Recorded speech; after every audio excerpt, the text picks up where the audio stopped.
Hello everyone. So today I am going to discuss here recruitment sources. So what is recruitment first? Recruitment means attracting and finding the right people to apply for jobs in an organization, है ना। अगर कोई job की vacancy है तो वहाँ पर हमें सही लोगों को चुनने के लिए जो प्रोसेस हम लोग यूज़ करते हैं उसको बोलते हैं हम रिक्रूटमेंट। तो कंपनीज़ में सूटेबल कैंडिडेट को फाइंड करने के लिए दो मेन सोर्सेज का यूज़ किया जाता है। First is internal source and second is external sources. So what is internal sources of recruitment? ये सोर्सेज ऐसी है जो विद इन द ऑर्गेनाइजेशन ही हम लोग यूज़ करते हैं एम्प्लॉयज़ को, या तो उनको ट्रांसफ़र दे के, प्रमोशन दे के, अपग्रेड करके, उनका डिमोशन करके। मतलब company here tries to fill the vacancy from its existing employees. वो अपने ही जो एग्जिस्टिंग एम्प्लॉयज़ है उसी को यूज़ करके अपनी जो वैकेंट पोजीशन है उसको क्लोज़ करने की कोशिश करती है। तो इसके बहुत सारे टाइप्स हैं जो आप यहाँ पर देख सकते हैं।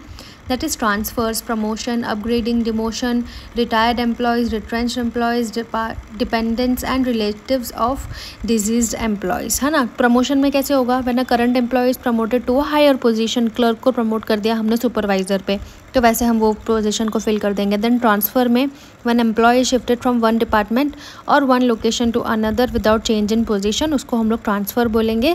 फिर हम लोग कभी कभी इंटरनल एडवर्टाइजमेंट्स भी कर देते हैं, जॉब पोस्टिंग करते हैं, नोटिस बोर्ड पर वैकेंसी को पोस्ट कर देते हैं, कंपनी पोर्टल्स पर डाल देते हैं, ईमेल कर देते हैं एग्जिस्टिंग एम्प्लॉयज़ को ताकि वो अप्लाई कर सके। और बाकी एम्प्लॉय रेफरल्स भी यूज़ होते हैं यहाँ पर, जहाँ पर हम लोग करंट एम्प्लॉयज़ को सजेस्ट करते हैं कि आप हमें नेम्स बताइए जिसको हम लोग इस जॉब के लिए सूटेबल कंसिडर कर सकते हैं, और उस हिसाब से रिक्रूटमेंट किया जाता है, ठीक है। फिर यहाँ पर है रिलेटिव्स ऑफ डिसीज्ड एम्प्लॉय। अगर कोई एम्प्लॉय की डेथ हो गई है ऑन द जॉब तो वहाँ पर हम लोग उसके रिलेटिव्स को कंसिडर कर सकते हैं उस पोजीशन को फिल करने के लिए, राइट।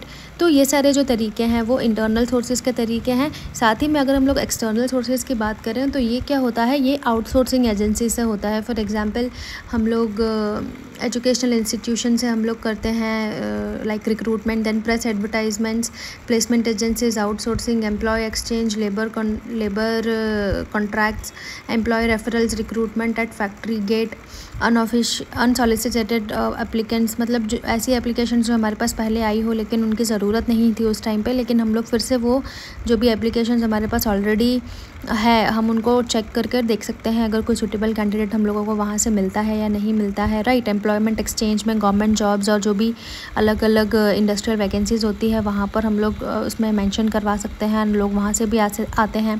देन एडवर्टाइजमेंट्स होती है, वैकेंसीज़ हम लोग पब्लिश करवा देते हैं न्यूज़पेपर में, जॉब पोर्टल्स पे, टीवी पे और बहुत सारी अलग अलग सोशल मीडिया प्लेटफॉर्म्स पे, राइट। फिर कैंपस रिक्रूटमेंट होता है जहाँ पर हम लोग विजिट करते हैं कॉलेजेस में, यूनिवर्सिटीज़ में, और वहाँ से हम लोग फ्रेश टैलेंट को हायर कर सकते हैं। जो भी फ्रेशली ग्रेजुएट्स हुए हैं उन लोगों को हम लोग हायर कर सकते हैं। देन रिक्रूटमेंट एजेंसीज़ होती है जहाँ पर प्राइवेट कंसल्टेंट्स होते हैं ना, वो हम लोगों को सूटेबल कैंडिडेट फाइंड करने में हेल्प करते हैं।